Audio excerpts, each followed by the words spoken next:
Welcome, Kala. We'll wait for a few more people to show up. You can get a snack or drink.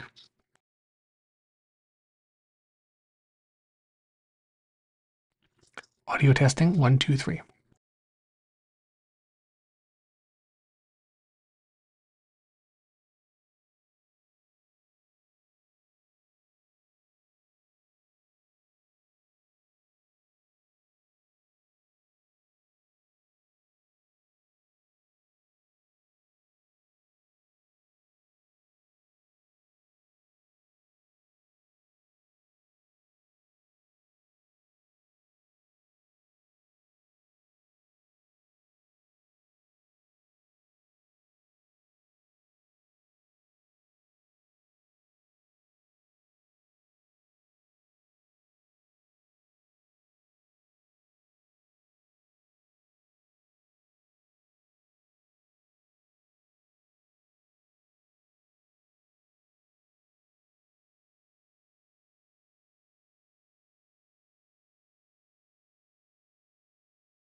How's it going, Kala?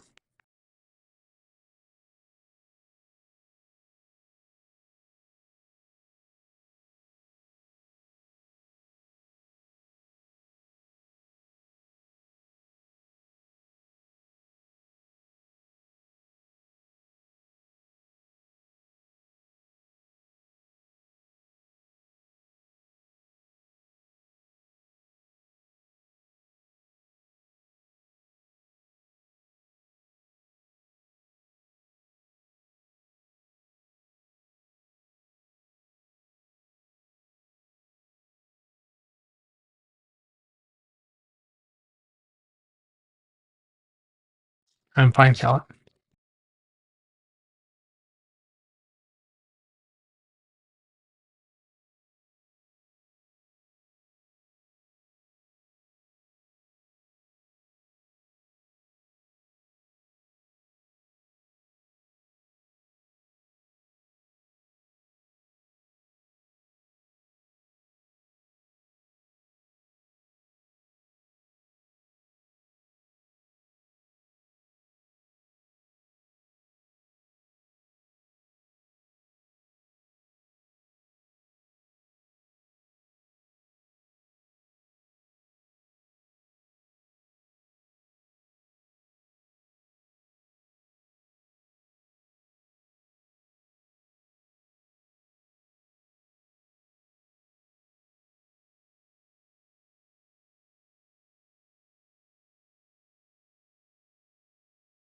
Okay, that's good, Cal. Maybe we'll begin early then.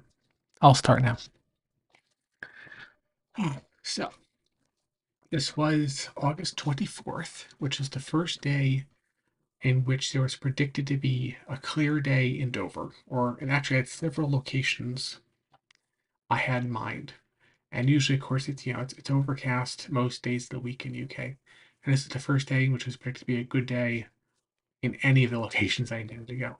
So we went to Dover today, and our goal for this day on August 24th was to get to the castle and the cliffs, and then I was going to um, see if I could see France, like Calais from the cliffs.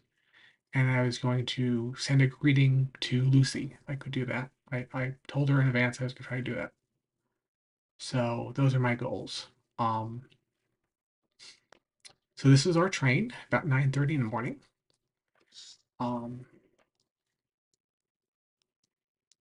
Says Britain's fastest high-speed javelin train. This is from St. Pancras Station, which goes east. One part of the station, as we learned yesterday, goes to the east of England and Kent and that area. And another part of the station is the Eurostar train, which goes to the continent, to France, and so on. So it's only about an hour from London to Dover. And I think it's, what is it, like 3 or 4 hours to get to Paris from the same station. Um, so my standard approach to doing this on these day trip out days was the day or two in advance, when there's a good weather window opening up, I would buy some packed food, which is typically a pre-packed sandwich you could get from what is it called again? Tesco's. So Tesco is like a supermarket chain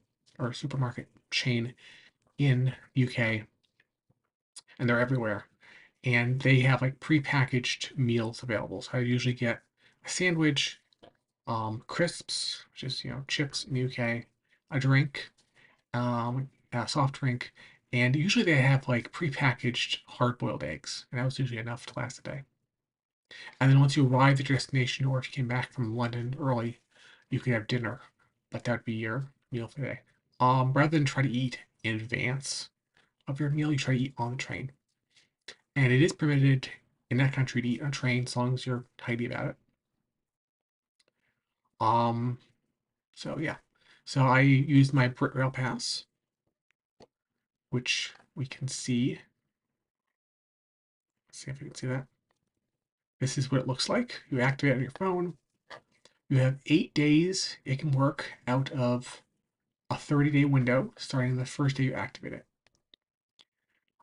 So you start on 24th, and within 30 days afterwards, you have 8 days you can activate. And you can take any number of trains anywhere in the country, any direction, from any station, anytime, just for 8 days. Oops, you can actually probably say a little bit about it there, but and that's what looks on your phone. And this is my ticket to Dover Castle.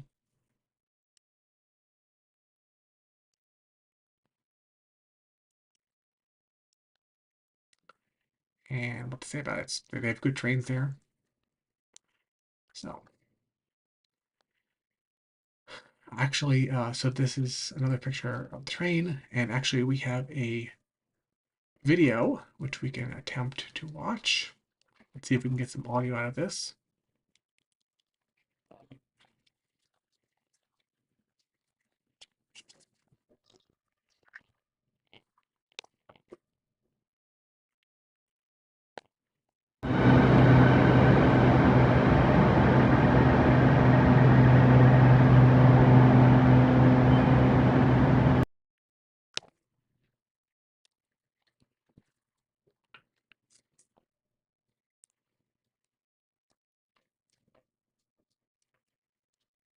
It really was, Kala.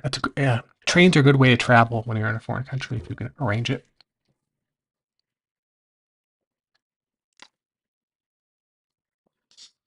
So that was a previous train. And then here's the countryside. We're leaving London. if you go east of England, like Cambridgeshire or Kent or that area, it becomes more grain fields like this because it's flatter. And if you go north or west, you're more likely to encounter livestock like sheep and cattle and stuff because the soil becomes rockier and less fertile. And there's a Britain. The island of Britain is actually tectonically two parts. The south and the east is like a chalk layer, which was originally underneath a shallow inland sea, and that got raised up. And chalk comes from all the crustaceans that died off and got compacted into limestone and such. And that's what gives you the White Cliffs of Dover and so on. And that's the southeast, and that's like well drained, um, fertile soil. But then as you go sort of to the northwest, it's rockier and more upland, and that's part of actually the North American, well, not North American plate, but it's part of the same mountain range that made up the Appalachian Mountains in North America. Um, so, so the Highlands of Scotland and Iceland and the Faroe Islands and Iceland and into Greenland and then into parts of northern Canada are all the same mountain range originally as the Appalachian Mountains, and it got separated over time. Um, so that's what South of New England is like this. I found these signals interesting. A little platform. I'm not exactly sure why there's a platform or something, but that's yeah. That's probably the high speed line, like the Eurostar. I don't know, but it's interesting. Okay, more the countryside. Going into Kent, which is named after the Centini, the original Celtic tribe who lived in that part of Britain. They briefly formed their own post-Roman kingdom for a while, which is why they have like a slightly separate identity from the rest of England.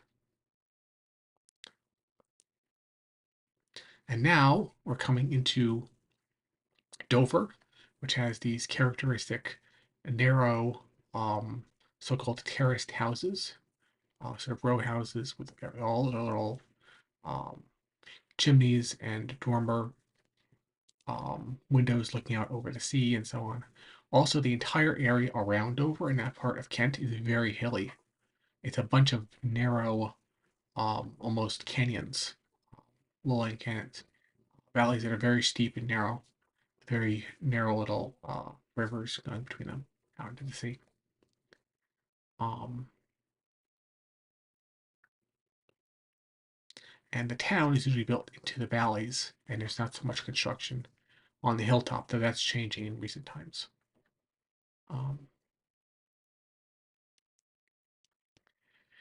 this is looking the other way, out to sea. That's the English Channel, and if you look out, you can see some ships.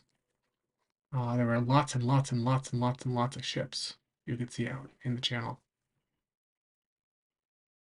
You can vaguely see the outline of the French coastline. Now, I traveled on an unusually, there's some fishing boats, an unusually sunny day. This counts as an unusually sunny day for England. So, because I wanted to improve my sight lines to be able to see France. Um, but that's pretty much what the day was like most of the time.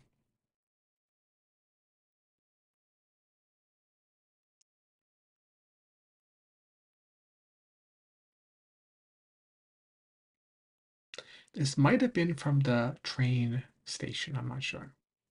Or maybe it's from just tracks. There's the ferry going out to France. Um, and the castle as we come into town. And there are a lot of lorries, as they say, down below, coming through the Channel Tunnel. delivering goods from Europe. Dover is the second busiest port in the UK.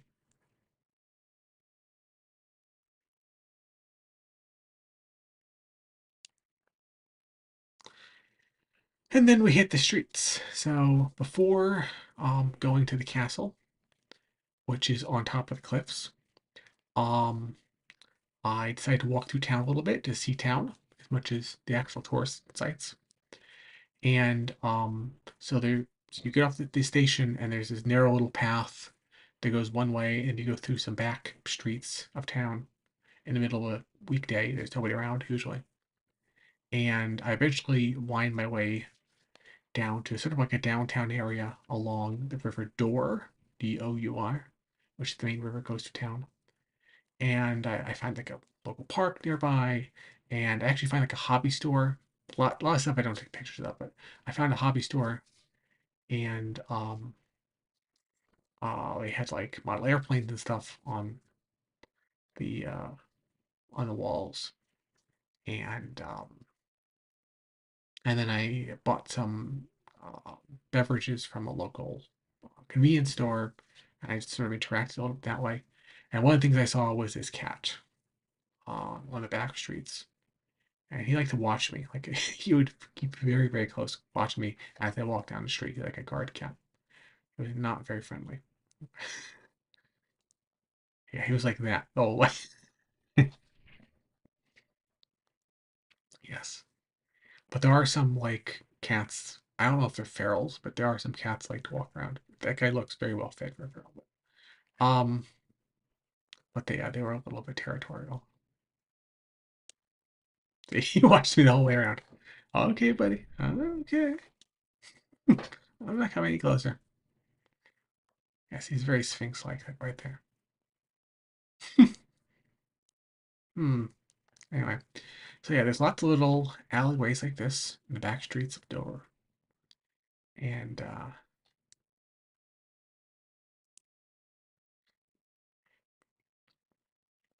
and then I saw on top, and like getting that soon.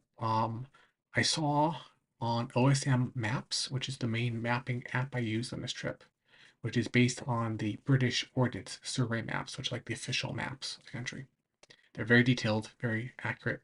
You can find everything on these maps, and it's usable offline. But I saw on one of those maps that there was like a park on top of a hill, and I tried to find that hill and find that park. And so you have to wind your way through these little back streets, and eventually there's a it's the back of an alley. There's a path that winds up a hill, and so we're now going up this hill, overlooking town.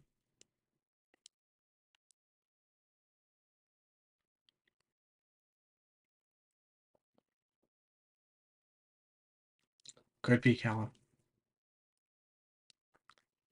Yep.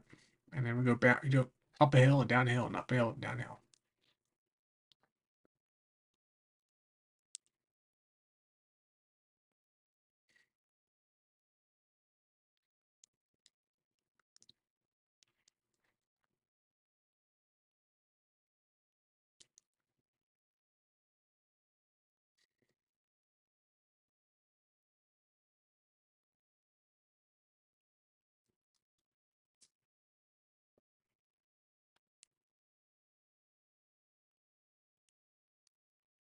I'm guessing the number is the speed limit, 20 kilometers per hour, about 15 miles an hour, 15 miles per hour.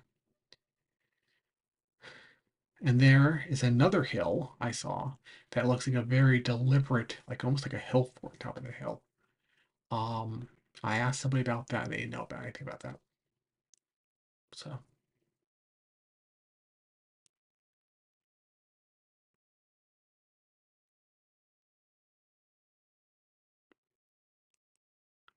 and now we find the hill as like before, and you go through this gate,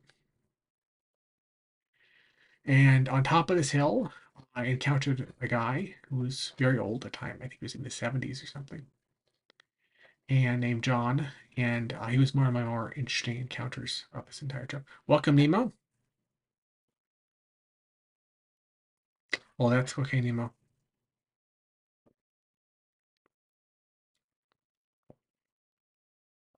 Welcome, Nemo. You just arrived. I can go back through some of the past pictures in a moment. So I met this guy named John who said he was from the area a long time ago. He was original Dover resident, and he had lived a very interesting life over the years. Apparently, he had been like in every branch of like the police and then the military, and then he was some sort of special forces or something. I don't know. And then he became like a mercenary, and then he became like a bodyguard to some African dictator or something like this. And he went through all this stuff, and now he was coming back after having left Dover in his childhood, basically. He was now coming back in his 70s to meet his brother, who still lived here, for the last time because he had some sort of cancer and he was not going to live very much longer. And him and his brother and their friends used to play on top of this hill before it was officially a park. And he was explaining to me how it used to be that the town was always in the valleys, but now you could look around and there are houses being built up on top of the hills. And it really obstructed the views because when you go up on top of these one of the hills, you can see everything around. If you have houses being built on top of the hills, you can't see so much anymore. He didn't like that. So, and then he was also apparently a Freemason or something. He was trying to explain to me something about the Freemasons and all this kind of stuff. He was one of the more interesting characters I met on this trip.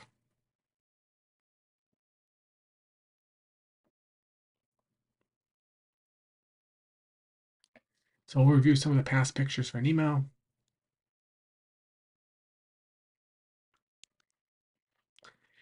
Here's our ride, leaving St. Pancras Station, which we saw earlier.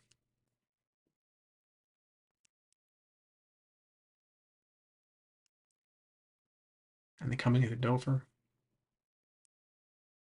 There are a lot of seagulls in town. They like to perch everywhere. You can see one right there, sort of on that rooftop.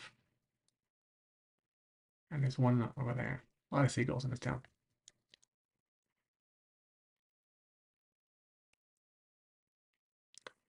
And if you look carefully, Nemo, you can probably see some ships on the horizon. The English Channel is the busiest sea lane in the world.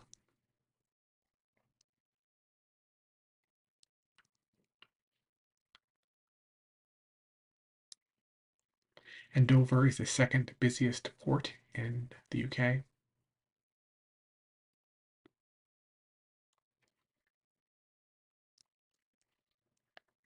That's the ferry to France. Some lorries, as they say, coming from the Channel Tunnel. I think that's where it's from. And here's the local guard cat. He followed me as I walked past him, or his eyes followed me. He never moved, of course, but he was sort of guarding the street.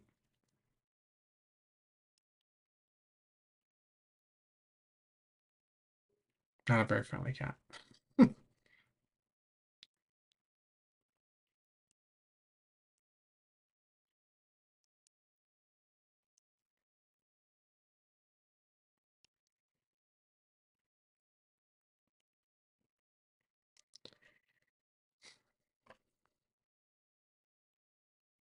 Yes, Nemo.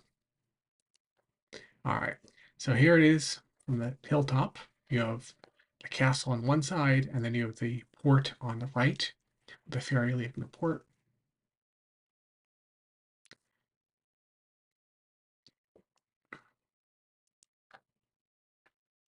Maybe a clearer picture. All right.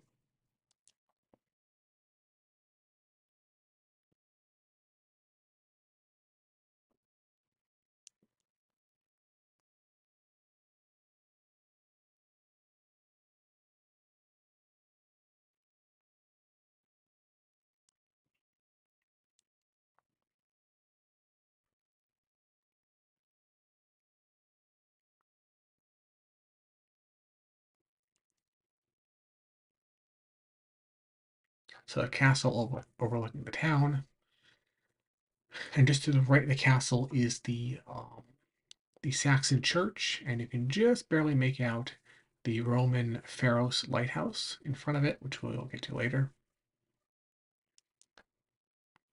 There's one of the many seagulls that likes to perch on people's rooftops in this town. In most places, pigeons will roost on people's rooftops, but in Dover, it's eagles. So here's Templar Street, because we encountered the Templars when we were in London, and we'll encounter them again when we get to Cambridge. And here they are once again in Dover. You can't escape them.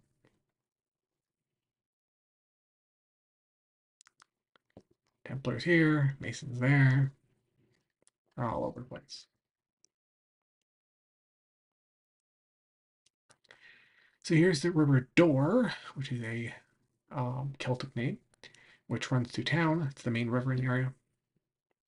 Not much of a river. It's probably about 10 or 15 feet wide, and maybe optimistically it's a foot deep. Okay. um, you can get your feet wet in it, but you would never get your knees wet in this river. It's possible.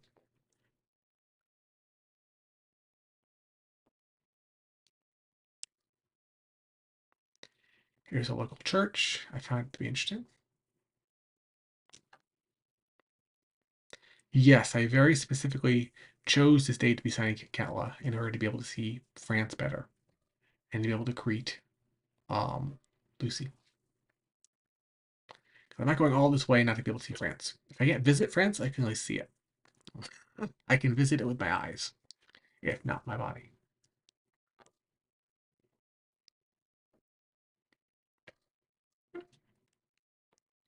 And like everywhere in Dover, there's always a gull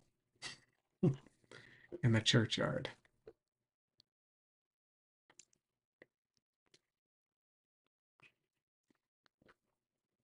Oh, one additional thing that I find notable, you can't really see that too well here, but many of the stones that buildings in general are made around here are flint stones. There's a lot of flint built into the White Cliffs of Dover. And this whole chalky area of England is just absolutely replete with like layers and layers and layers of flint. So I actually collected a few examples. Um,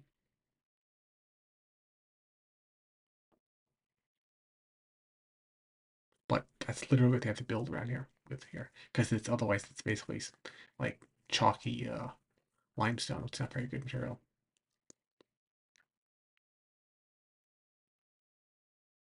So you have some modern graffiti on what seemed to be an abandoned church, including whatever that is. I don't want to know. Willie Mann. Okay. But more importantly, this stuff here is flint. Like it actually looks like glass in places. Looks like petrified glass. It's shiny and smooth and potentially very sharp.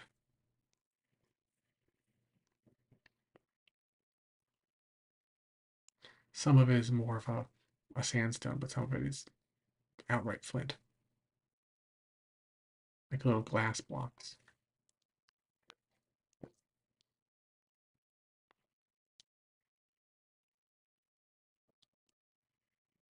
Oh, really, Kella? That's interesting. Oh, where? Raytal?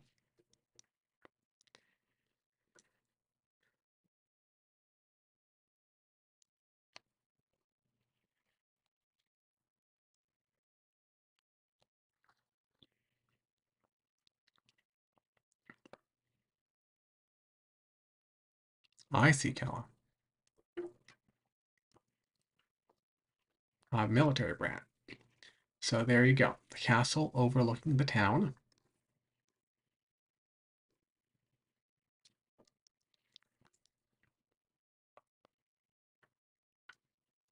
I found this lamppost interesting with a modern graffiti next to it. And some ancient door that goes who knows where. So the door, you can see that there's a wall behind it. So this door leads into a kind of a triangular space. It's completely overgrown now. I have no idea where that would lead to, but makes you wonder.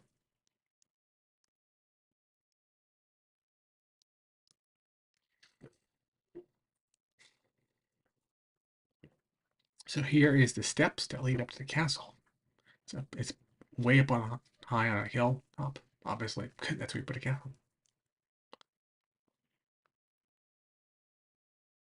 Yes, me too, Nemo. Some ancient, overgrown, miniature secret garden back there. Mystery door.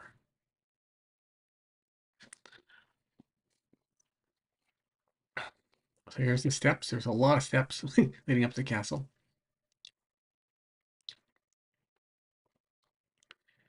And we're still going up the steps, um, looking out over the harbor.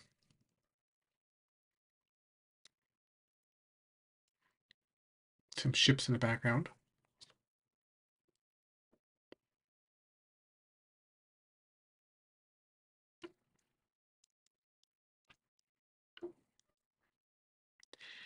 And here is the official entrance to Dover Castle. We're going to breach the walls.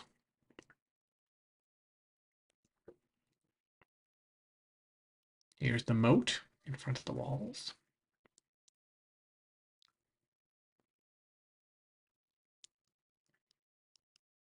Here's a good view of the harbor. That's the ferry, including a car ferry on the left.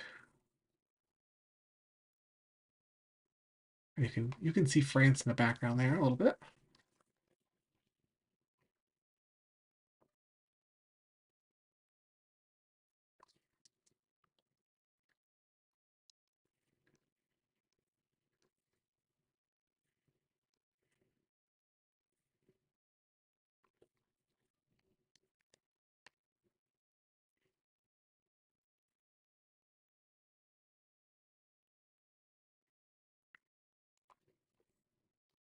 And some beach goers down here along the boardwalk.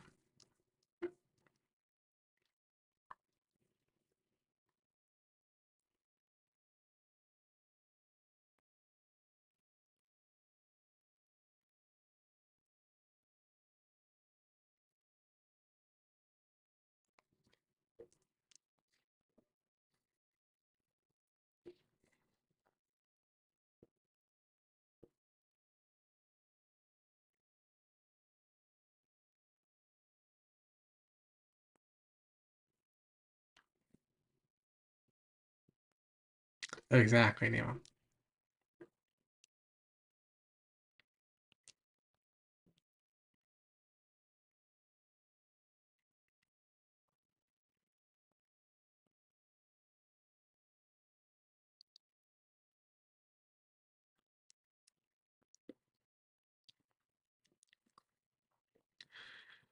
Now that we're inside, this is one of the well, it's one of the castlements. I don't know exactly what it is, but it's separated two areas, like a wall there. I just go through.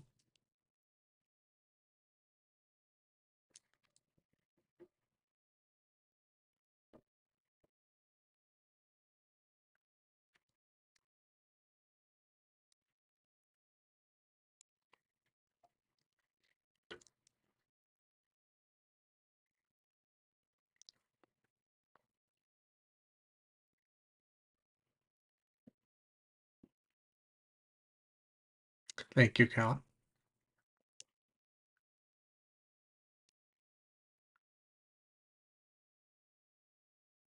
So those are the outer walls, and this I think is the castle proper, the actual castle, inner castle. And my understanding is the outer walls is built from local stone, with flint stone, but the inner castle was built from imported French masonry by um, William the Conqueror when he arrived. So William the Conqueror when he arrived, he invaded in Dover, immediately established a fort here, and then marched on London and managed to convince the Londoners to crown him king instead of Harold Hydrata, I think it was, or somebody, one of the heralds. um, And but when he then came back and rebuilt the fort or the castle proper, it was probably originally like stone or wood or something. When he built it out of stone, the inner castle was built out of French stone that was imported. And that was to establish that he was not English. He was king of England, but not king, the English king. Um, and that he owed no, loyalty or allegiance to the kingdom. It was his personal property. And that he was very definitely a foreigner. He had no intent to, in any way, give any concessions to the English kind of thing. So he would establish a French castle in England, and he built a couple other ones like this. Like the inner castle of the Tower of London is also like this. It's built from imported French masonry. Um, just to give sort of rub it in their face and say, I'm not even going to build my castle out of your materials or your native soil or your. It's all entirely imported from abroad. Um,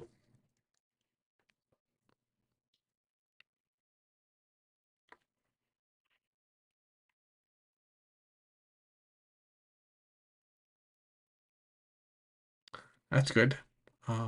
Yeah.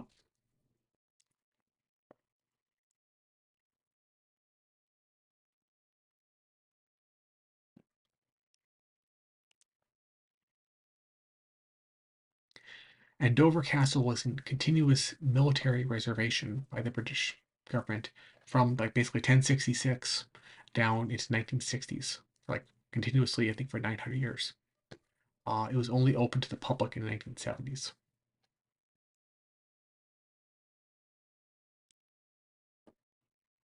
It was an actual British military base until then, with an actual garrison and stuff.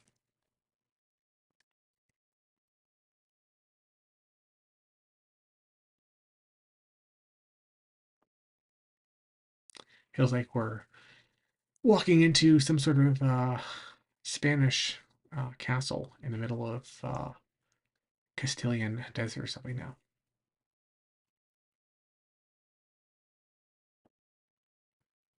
Which one, Cala?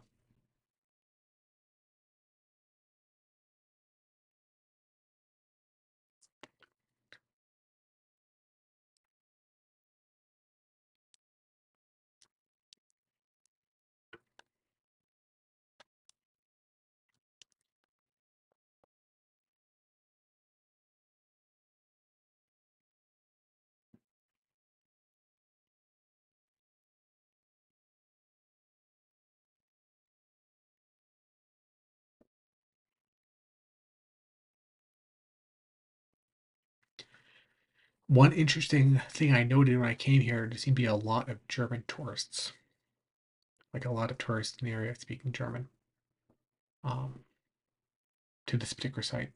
I don't know what it was about the site, but like there's a lot, like easily a quarter or a third of the visitors were German speaking, and there's whole like school groups, like high school groups, like 20 or 30 high schoolers with some chaperones and teachers walking around, several groups like that,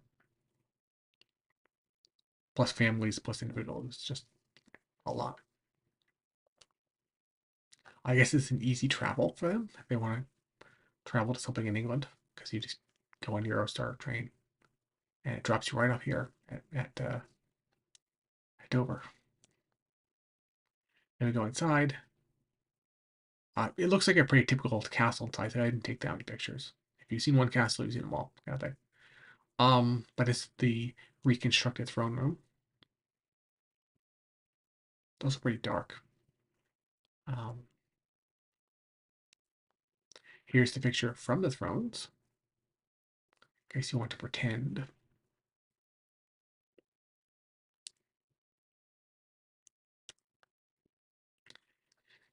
Here we are, looking down to the courtyard.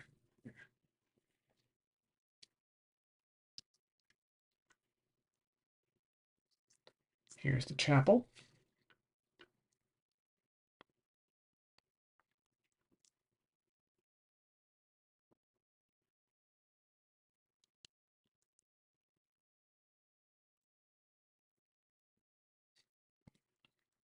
some vaulting in the roof.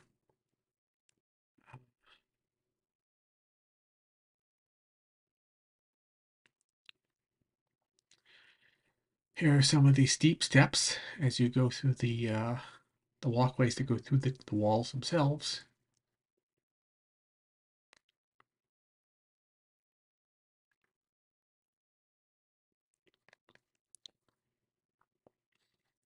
Now I get to overlook town.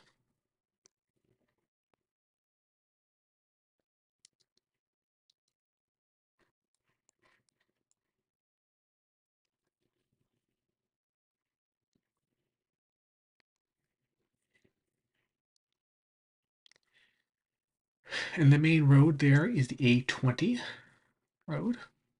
So the A2 road, right? Yes, would be the main road going east from London. So the A20 road is the first branch off of the A2. So it's like the second most important road in a certain sense. Um,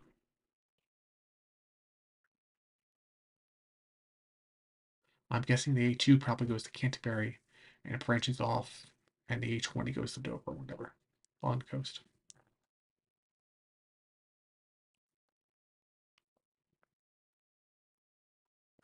Yes, Gala. And here now we're overlooking the. Now that is the Saxon church and the Roman Pharos, which were here before Dover Castle. So you can see that they are on their own mound of earth, um, separate from the castle, but they were included for whatever reason within the castle.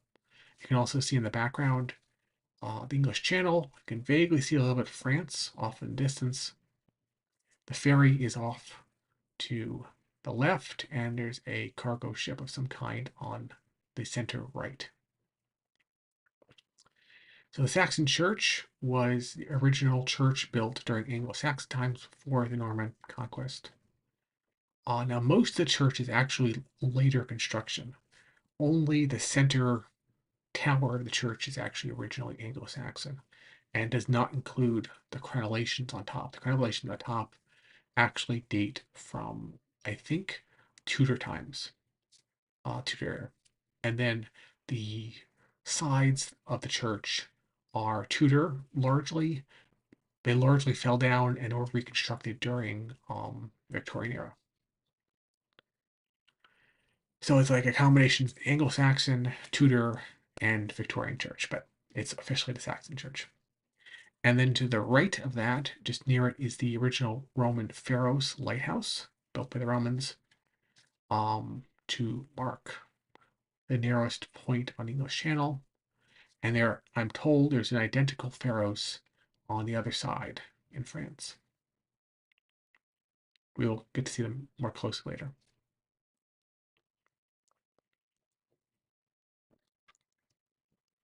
Here is the view from the top of the castle.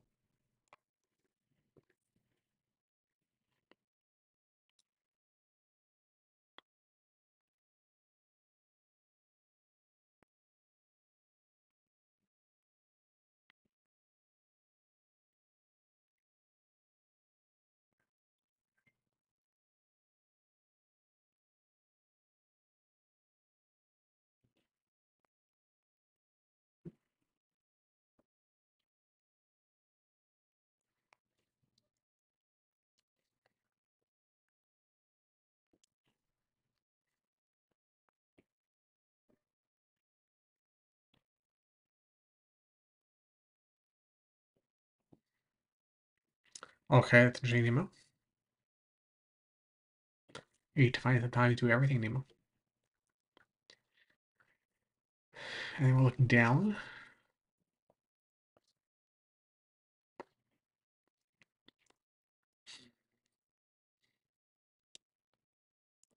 So here's an example of the flint I was talking about that walls around here are made of. Stuff basically looks like glass almost. I have a couple examples I took with me. It has extremely sharp edges at times.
So the castle was built to guard the main entrance to England by boat, and the Roman Pharos was built to guide ship traffic into the closest point of England to the mainland, and and a modern ferry boat comes in, and they're all the same thing, basically. 2,000 years of continuity.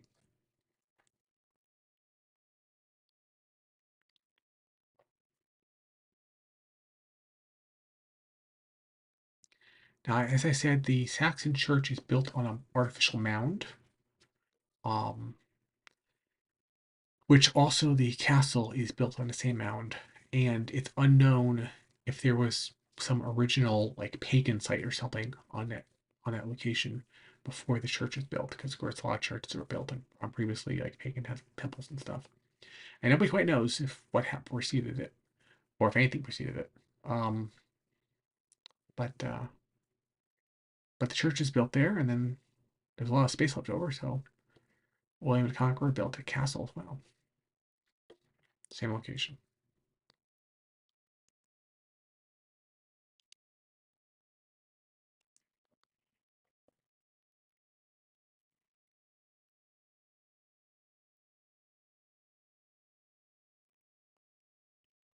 Imagining, imagine attending a royal feast, but your back is up against the fireplace.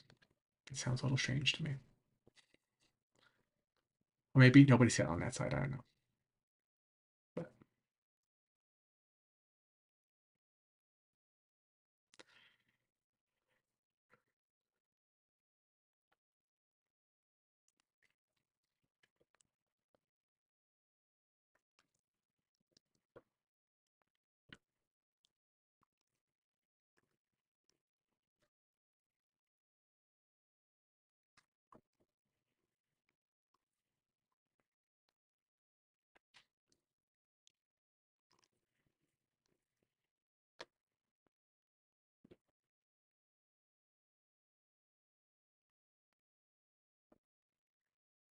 Rex Anglorum Enriquez de um, Kratia? I can't read the bottom there. CRA something A? Something. So Rex Anglorum is, of course, King of England, Henry. And then God something is God. I'm not quite sure.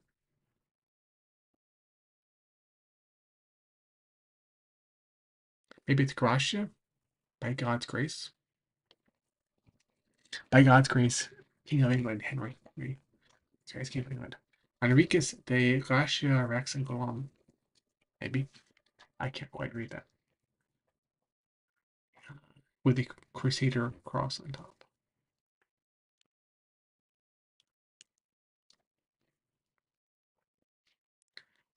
It's a tapestry, Nemo, I think. Like most of what's in here is a tapestry.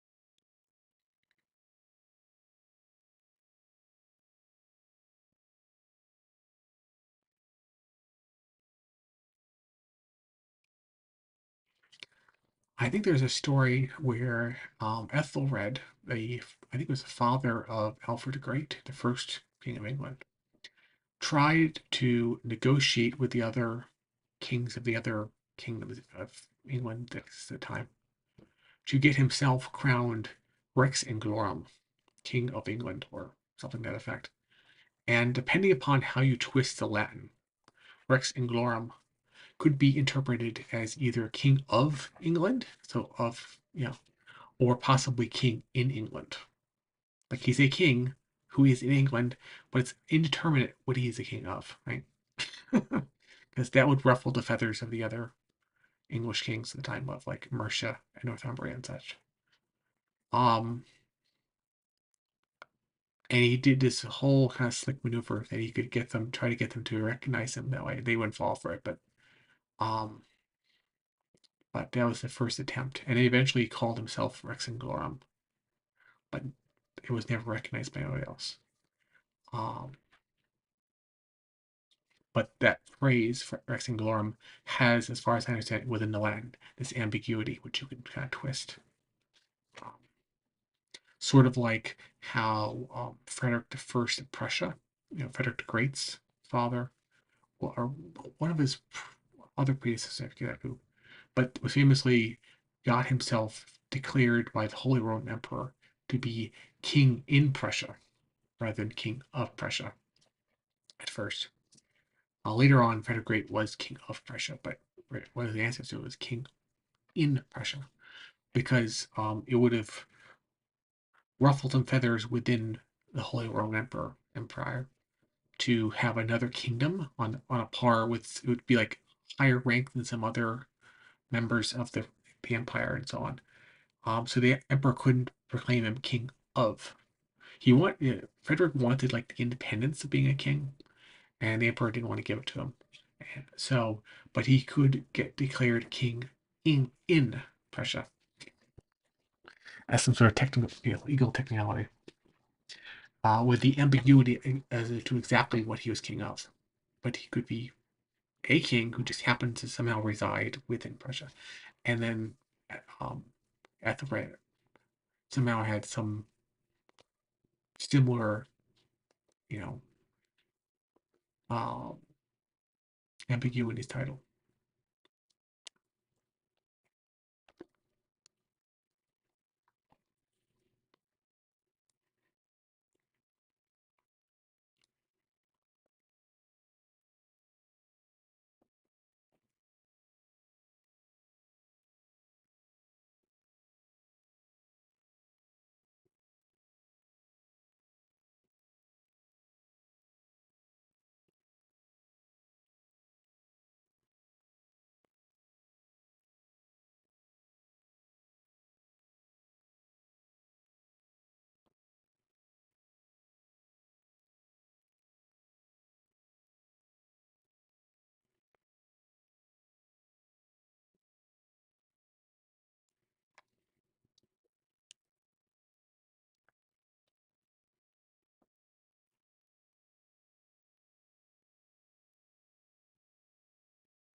Secret wartime tunnels, which actually I went to later on.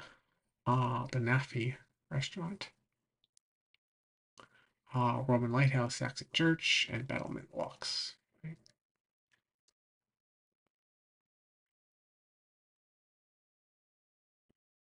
No climbing, true.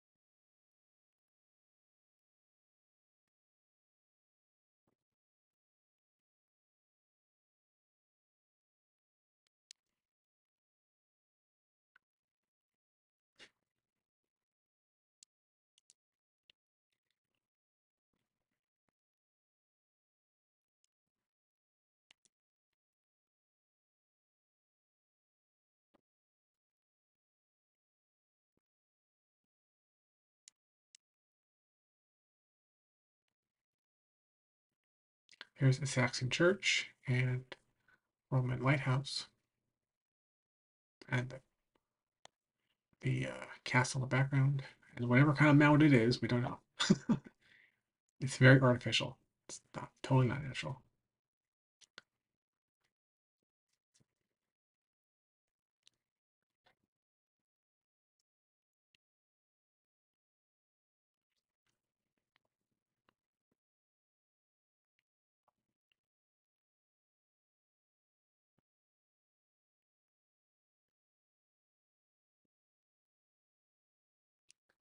That sounds interesting.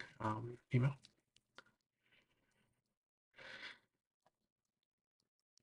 The castle still overlooks the port, obviously. For unloading supplies. I guess that's like the police boat, police in the harbor. And there's a viewing platform.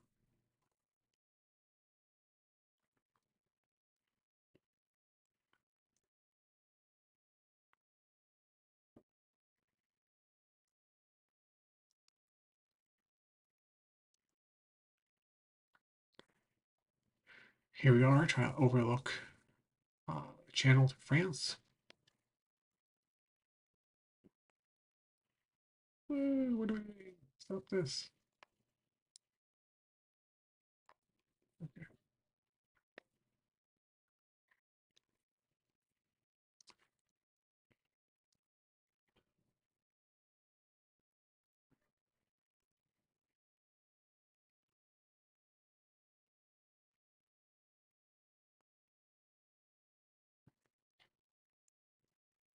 Okay, I have to fix something apparently.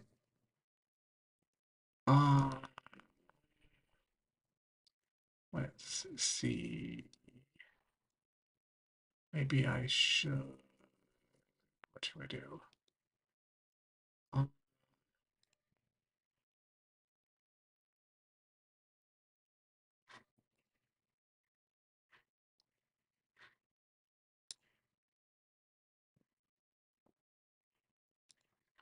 all right, so we're going to try to move this a little bit out of the way.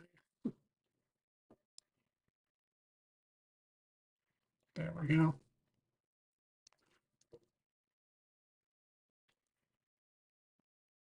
There you go. Trying to get France in the picture. At this point, I try to send some greetings to Lucy. I said au revoir, Lucy, a couple times. Try to wave to her. Hopefully, so mentally send her a message.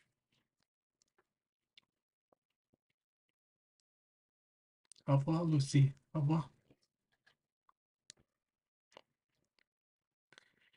Here are some 16-inch, or I think like 15-inch artillery shells that once guarded the harbor.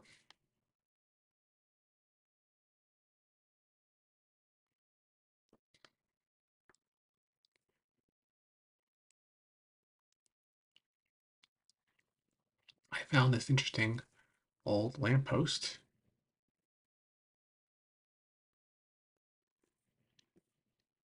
Interesting clouds in the background.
And then we come to the Saxon church.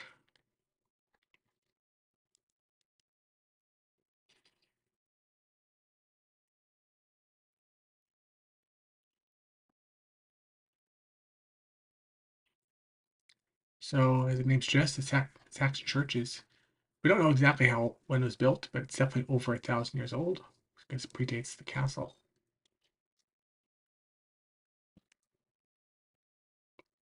Here's the Roman Pharos, what's left of it, which is over 2,000 years old.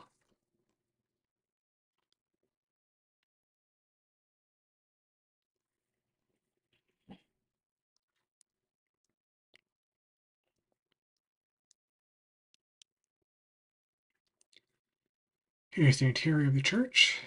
Um, the decoration, like the tile work you see on the lower levels, and some of the windows are original Saxon.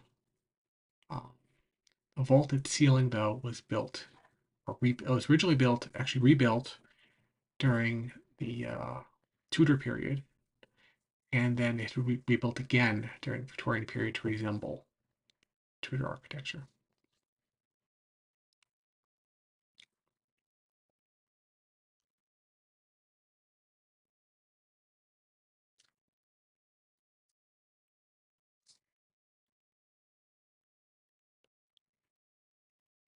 Hang on, and the flags are from some of the military units that were stationed at Dover in more recent times. This was the official chapel of the garrison. And when they finally closed it as a military base in the 1960s, those are some of the remaining units that are still using it.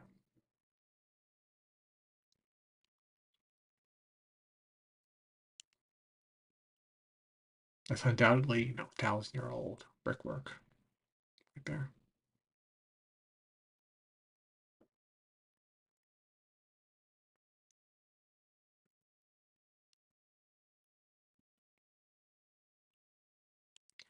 Saxons were famous for not liking excessive decorations or kind of anthropomorphic scenes.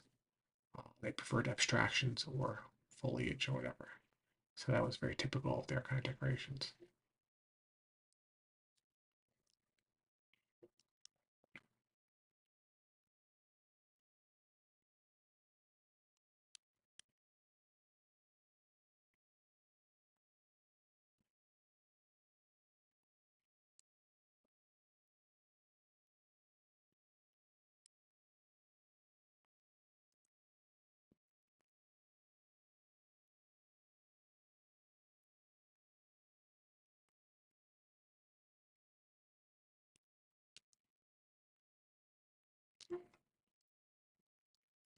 Another example,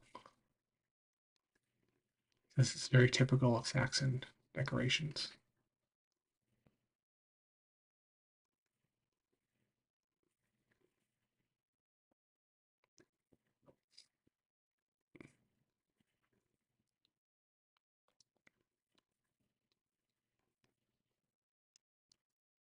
Though the stained glass would definitely have been Victorian.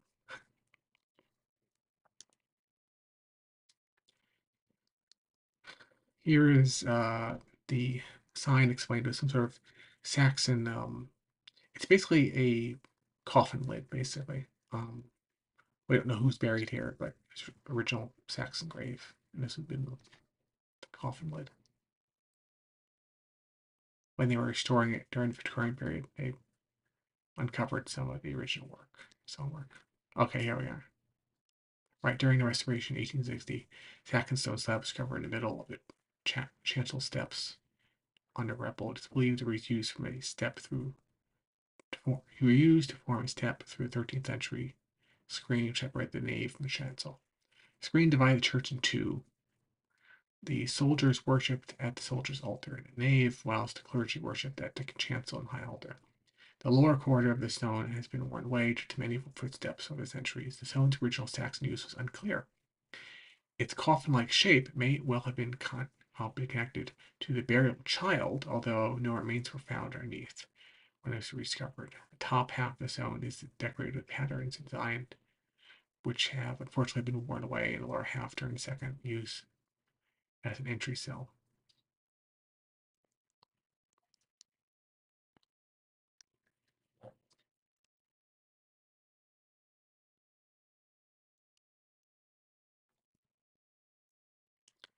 And then on the lower left, you see some reenactors, which were on site.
You can see more of that flint construction going through here.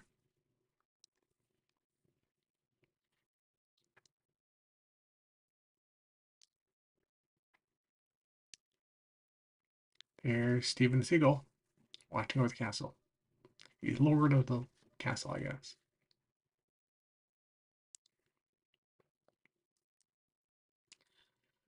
And here's the Roman pharaohs, the reason why everything else is here. Uh,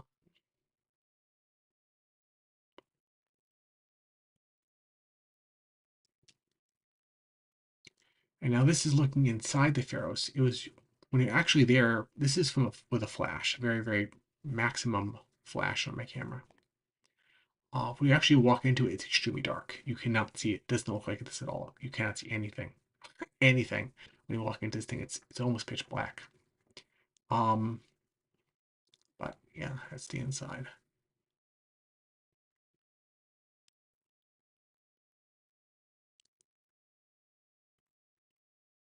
Makes you wonder who originally built this. What craftsman built this? Was it like a local craftsman, or the Romans bring somebody in from the other side of the Mediterranean, perhaps? I don't know. And they had these bricks. So the bricks had to have been made. There are some bricks in there. Had to have been made locally. So then they set up a brick kiln before they could build this. I don't know. It's all very interesting about. And it's hexagonal. It's not round. It's not square. It's hexagonal. Why? Who knows? See, it look like that basically when you walk into it. It's like that dark. But those are bricks on the bottom. There's some slate on top, but there's bricks on the bottom. Okay, that's what I knew.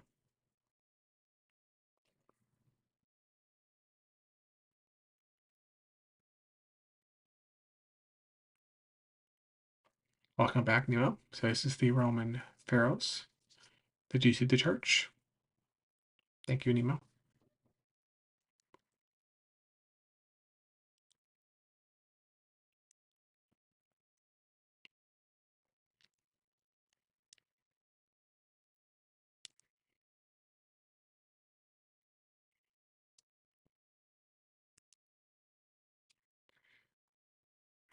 And then we're overlooking it one last time before we leave.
So this is one of the tunnels inside the World War II era tunnel complex, which exists underneath the castle. So during World War II, they built a huge bunker complex within the cliffs of Dover to serve as a local command center for both air defense purposes in case um, England ever got invaded. Um, and officially within these tunnels, in most places, photography was prohibited, so I couldn't take very many pictures. But there was a couple of times when I could like sneak out my iPhone a little bit. So you got a couple pictures. But yeah, there's a lot of tunnels like this basically, and they had some windows or something that the overlooked the seashore that actually broke out from the cliffside. We'll see those in a little bit. But explain how this was like a command center and stuff. Allegedly, Churchill visited at one point as well.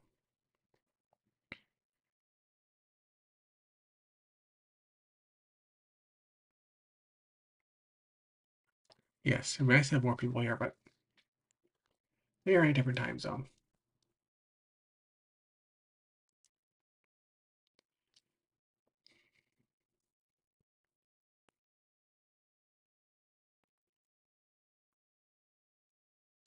Hopefully, Jan will have a permanent place to stay starting tomorrow.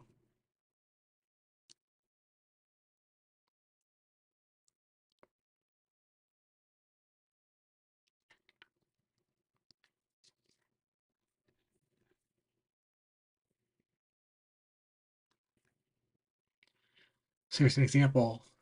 Here's the white limestone that makes up Dove Cliffs, and there's big intrusions. I never saw it before, but it's big intrusions of flint into the area. Like every 5 or 6 feet, there would be these layers of flint amongst the limestone. And again, we try to take a picture of France off in the distance, a sailboat in the foreground.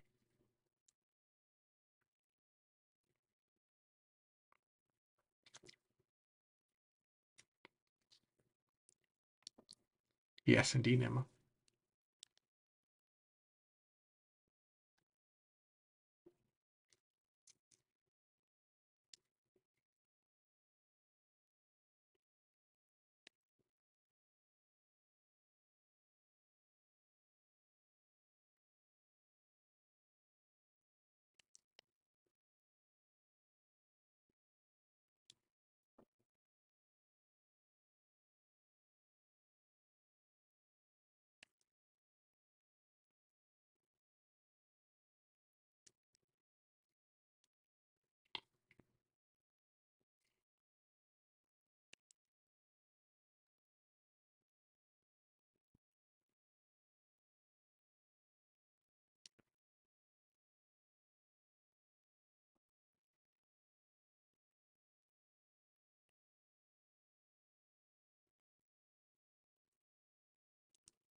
And finally, we return to the streets of Dover. I spotted one of the rare surviving red English phone booths, not operational, of course, at the gatehouse. I'm not sure if it's this location or if it's a different location, but there was originally some sort of Templar connected church or other location which had become eventually a local theater and is now like a community theater for the area. I'm not sure if it's this or something else. I found this to be a very typical street scene with little crenellations on top.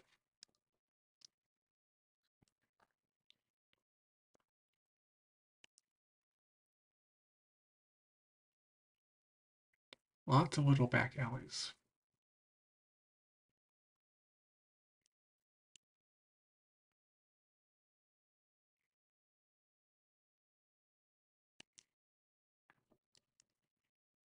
So now we are on the boardwalk. We've come down to town. And from here you can see the White Cliffs.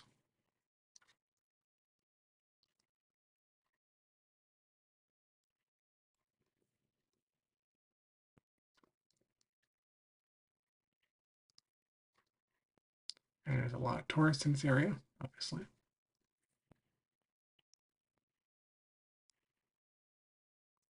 Here's the boardwalk. It runs for, I'd say, like 2 or 3 miles along the coastline. Some pretty typical tourists here with their phones out.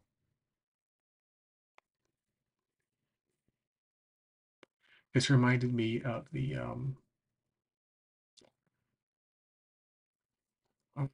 what is it? The Coney Island boardwalk in Brooklyn, which I had actually visited very shortly before leaving for Britain.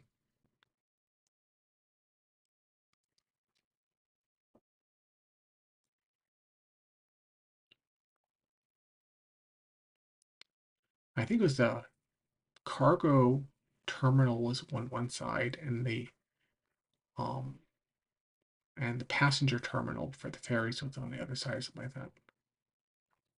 The boardwalk in between.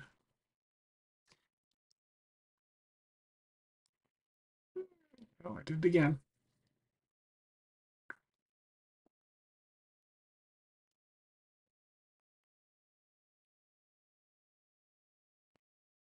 Did I just move it? If I didn't just move it. No.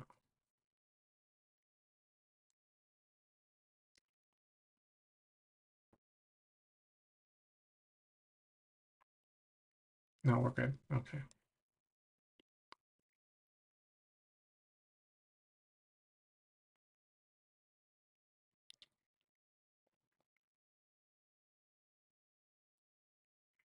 That bike is much too big for that kid. But anyway.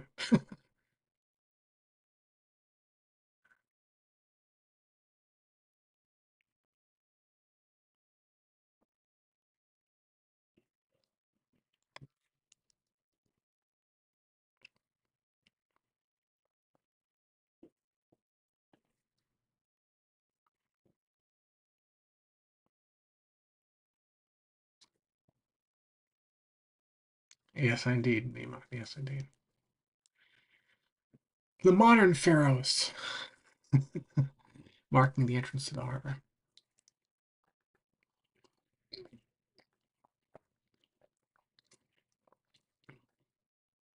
There's the cliffs. And you can see some of the windows they built into the battlements that they built into the cliffs during the Second World War on the left.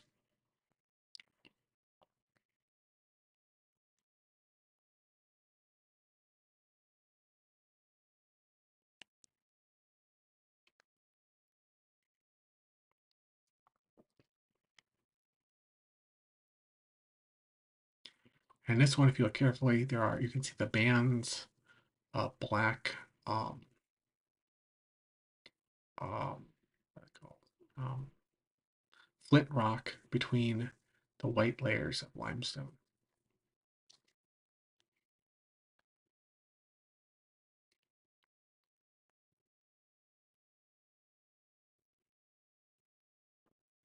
I was not into bikes at this time, though. This was actually before that.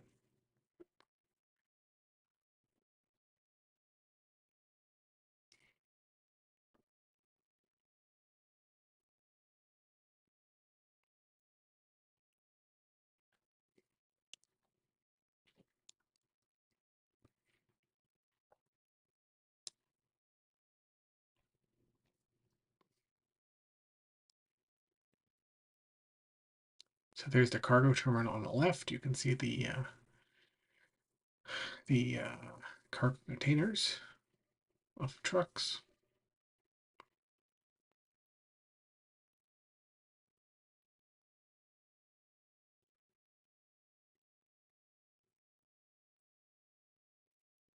I guess it's bulk freight on the other side. It's containerized freight on one side, bulk freight on the other.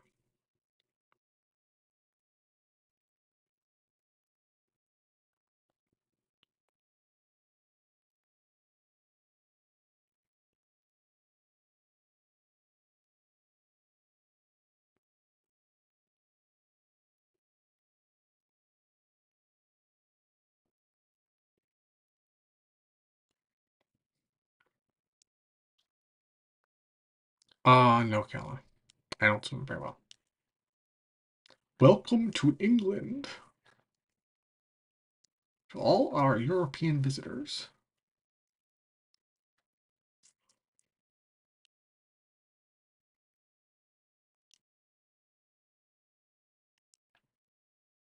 There we are. There's our European visitors on the enormous ferry. I'll take you across the channel.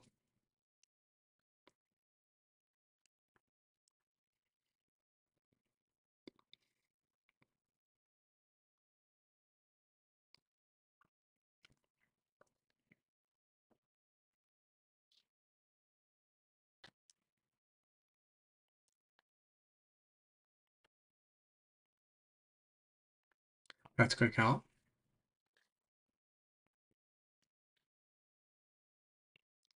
some gulls on the beach.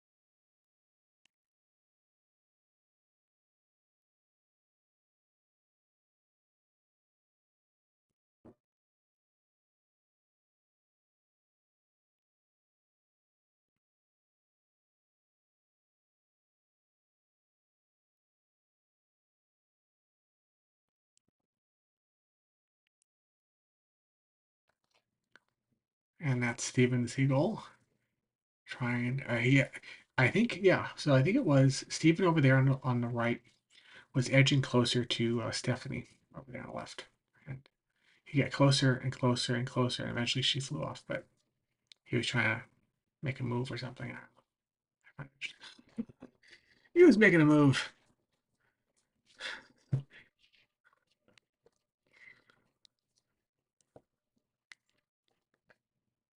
She's not having any part of it.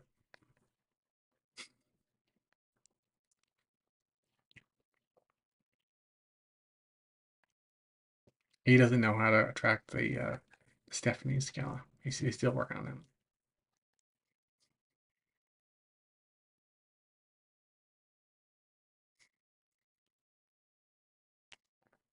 Yep. Yeah. Oh, he buggered off. I guess I know. It is. He didn't like that. So.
So this is the extreme right side. I guess it's the west side of the terminal. So you can walk only so far. Port of Dover, private land. Dover Harbor Board allows members of the public access to land for recreation purposes only. This is subject to the harbor bylaws as enforced by Stephen Seagal. He's harbor master as well as um, Castellan of the castle. Stephen's got all the jobs. And then you have this circus, as they say, a long row of buildings built in a semicircle as part of a land construction. I think there's a fancy hotel in here, and there's a series of shops and restaurants, as well as some people actually live here. And then I ate a restaurant, which I think was at the lower level in the foreground here. I had a chippy, a kind of expensive one, at the restaurant there.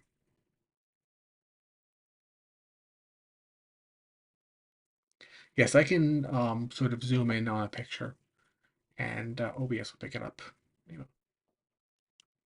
know, the actual pictures are right now in preview, and then I can zoom in if you need to.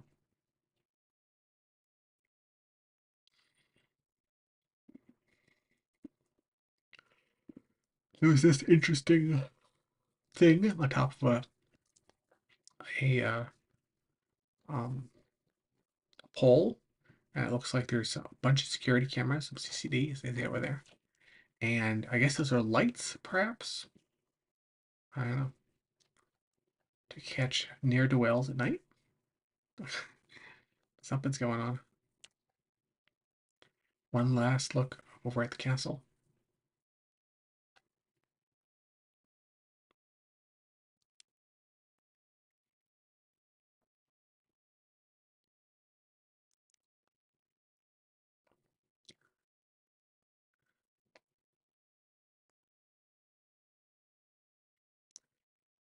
So yeah, a Dover Western Docks revival, co-financed by the European Union, connecting Europe facility. And this is after Brexit, so I found that kind of interesting. But then the sign is half torn down, so I guess it's obsolete now. you know.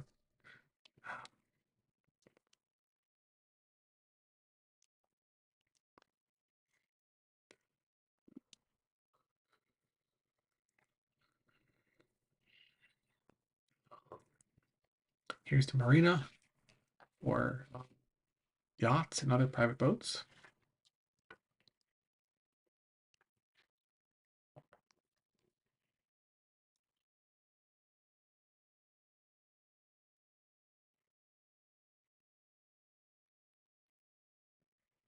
And fishing trawlers.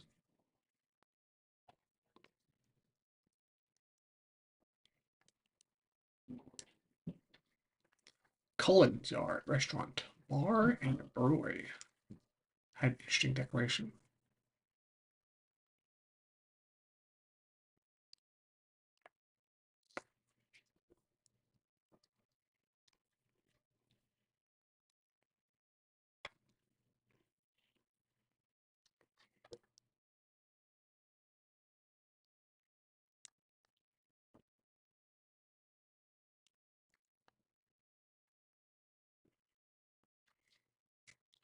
Wherever you are in Dover, you cannot miss the castle. It always overlooks you.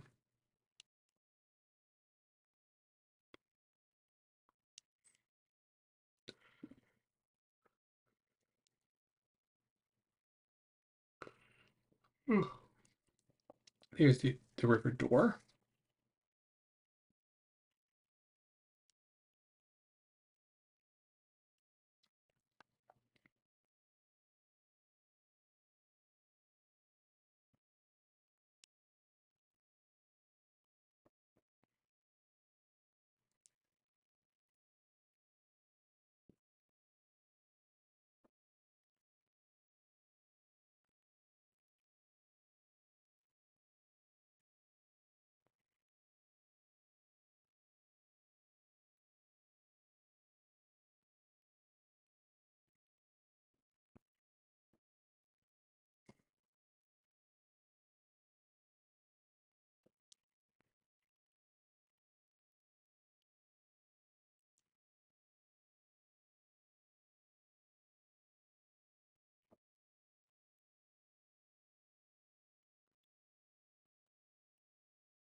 We'll meet a red lion later on. You know.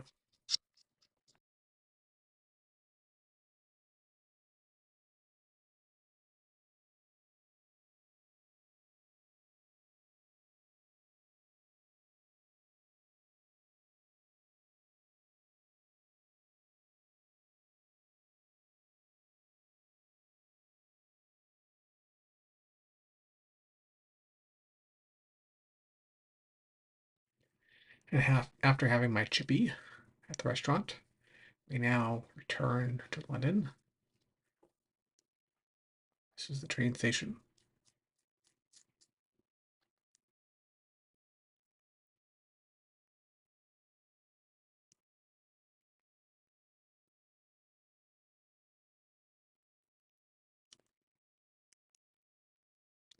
And there's St. Pancras,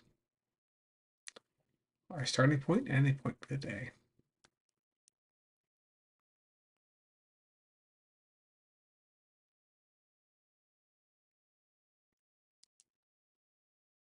A few more pictures.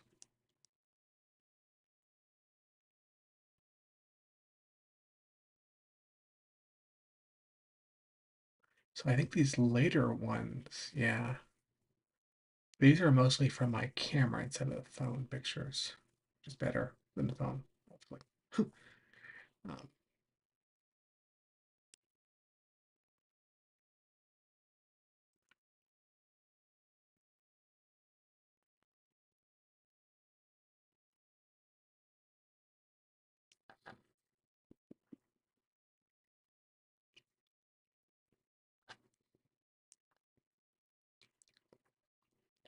Templar Terrace. You cannot escape the Templars in this country. My experience.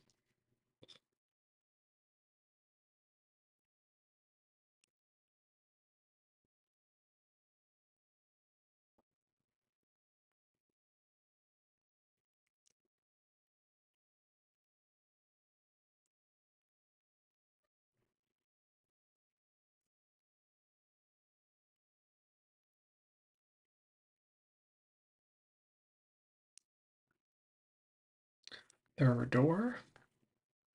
Poor pigeon can't get in the water. He wants to go with the ducks, but he can't do it.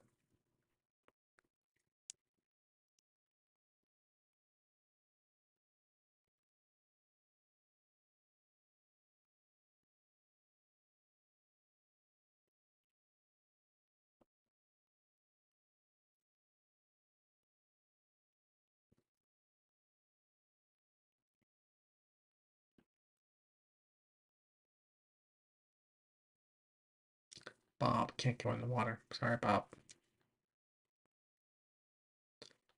Dope. Walkers are welcome. I like that.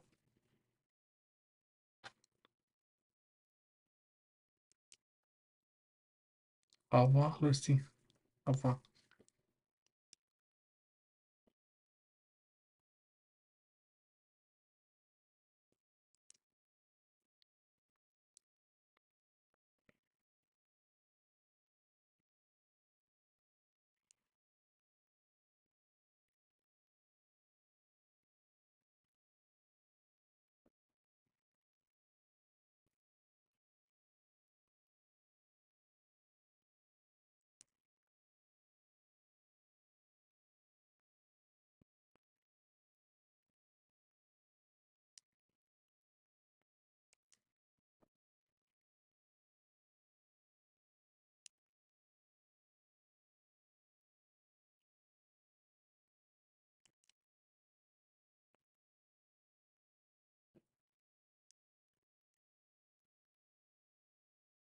The White Cliffs of Calais.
There's Steven, King of the Hill.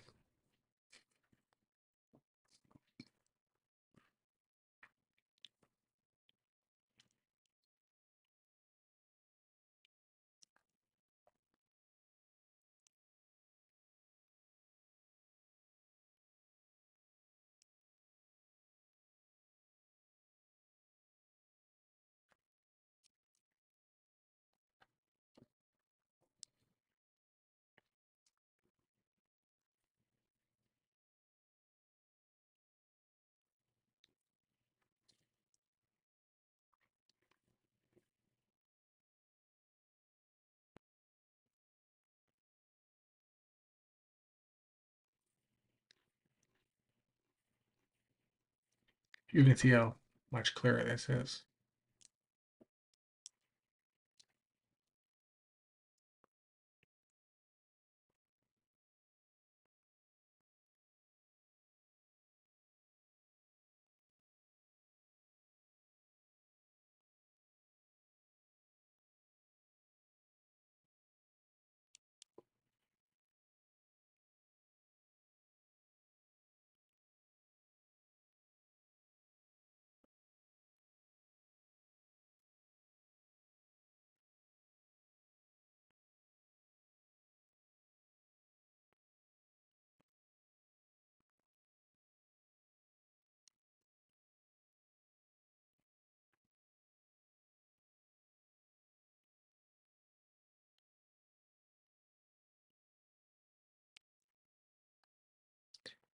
Steve is taking a bath.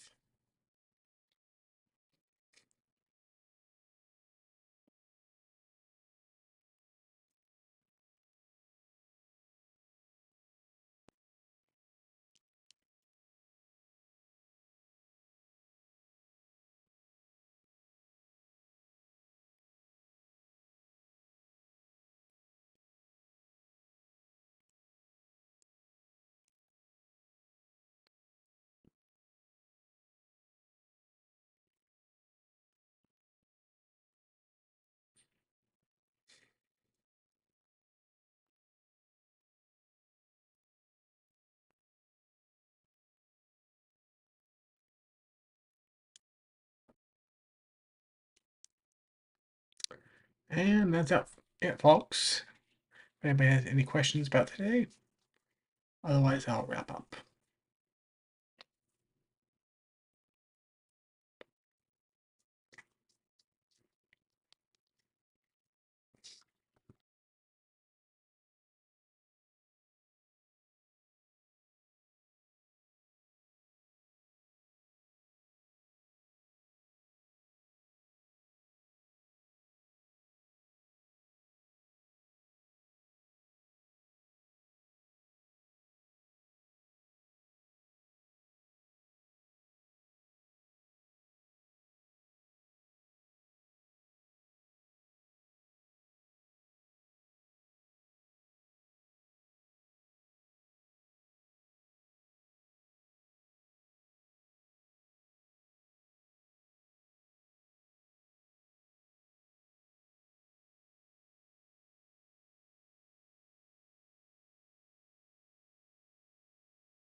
Okay, Kella, Nemo, good night.